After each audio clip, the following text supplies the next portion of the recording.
और अब एक बहुत जरूरी खबर। एमपी में एक बार फिर बड़ा साइबर ठगी का मामला सामने आया है। इस बार ठगों ने ठगी के लिए एक नया जाल फेंका जिसमें एक बुजुर्ग फंस गए और फिर वो गंवा बैठे 9,41,000 रुपए। क्या है यह मामला और कैसे बुजुर्ग के साथ हो गई इतनी बड़ी ठगी, आइए आपको दिखाते हैं।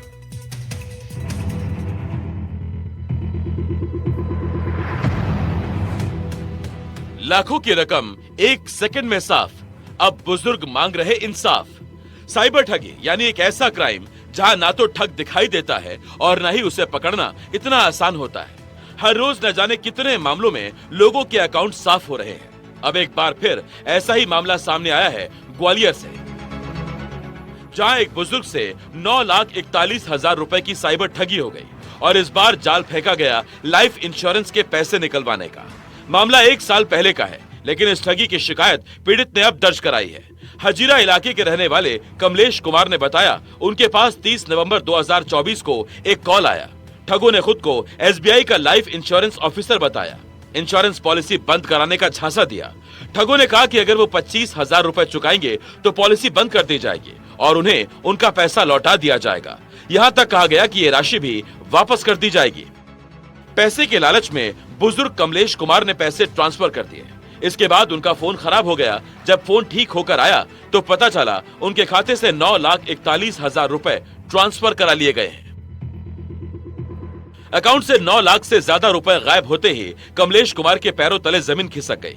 उन्हें समझते देर नहीं लगी कि उनके साथ बहुत बड़ी ठगी हो चुकी है।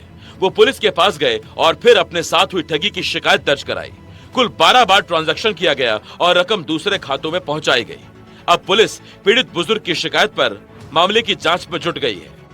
ठगी का कॉल आया और जो कॉल करने वाला उसने बताया कि मैं एसबीआई में लाइफ इंश्योरेंस का काम करता हूं। अगर आपको पैसा अपना वापस निकलवाना है तो आपको 25,000 रुपये फीस भरनी होगी और वो वकील की फीस होगी जो आपके पैसे वापस करवाने में काम आएगा। और कुछ और अन्य प्रलोभन दिए जिनमें फंसकर आवेदक द्वारा कुल 9,40,000 रुपये ठगी का बताया। प्रथम दृष्टया अपराध पाए जाने से बीएनएस और आईटीएस की धाराओं में अपराध पंजीबद्ध किया गया।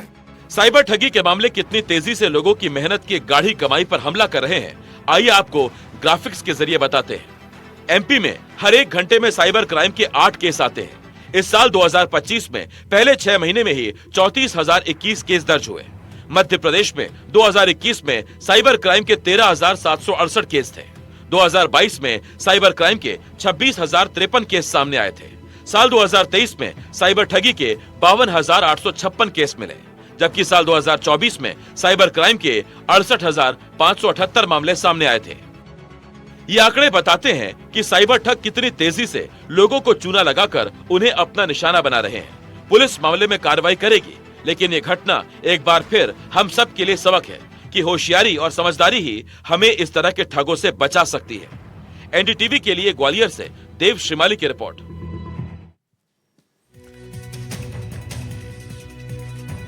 और अब बात नए मेहमानों की। चीता स्टेट मध्य प्रदेश में जल्द ही चीतों का कुनबा एक बार फिर बढ़ने वाला है।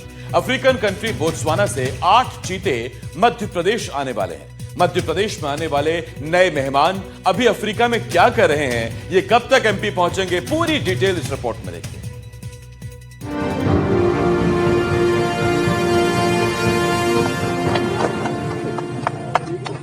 मध्य प्रदेश के नए मेहमानों की पहली एक्सक्लूसिव तस्वीरें आ गई हैं।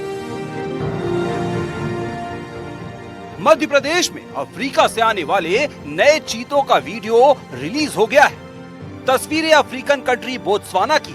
यहाँ 2 केज रखे नजर आ रहे हैं। दोनों केज से 2 चीतों को रिलीज किया जा रहा है। जो चीते रिलीज किए जा रहे हैं इन्हें भारत लाया जाएगा। फिलहाल इन्हें क्वारंटीन करने के लिए यहाँ छोड़ा जा रहा है।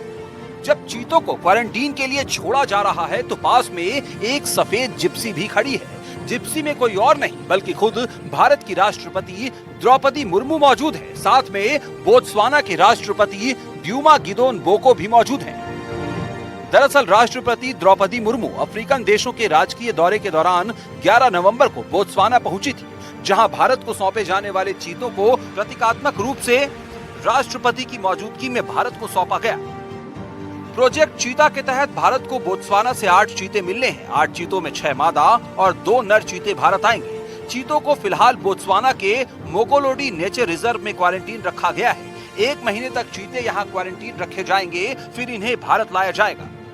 इन चीतों को कुबरो नेशनल पार्क के साथ साथ मध्य प्रदेश के सागर के नौरादेही और राजस्थान के गांधी सागर पार्क में जाने की संभावना भी जताई जा रही है। हालांकि अभी ये पुष्टि नहीं है कि ये चीते कहाँ जाएंगे। फिलहाल यही है कि ये चीते भारत लाए जाएंगे। और मैं आपको बता दूं, इससे पहले 17 सितंबर 2022 को प्रधानमंत्री नरेंद्र मोदी के हाथों श्योपुर के कुनो नेशनल पार्क में चीता प्रोजेक्ट की शुरुआत के दौरान नामीबिया से 8 चीते लाकर छोड़े गए थे। और उसके बाद 18 फरवरी 2023 को एक बार फिर चीतों की दूसरी खेप साउथ अफ्रीका से 12 लाई गई थी और अब एक बार फिर तीसरी खेप के तौर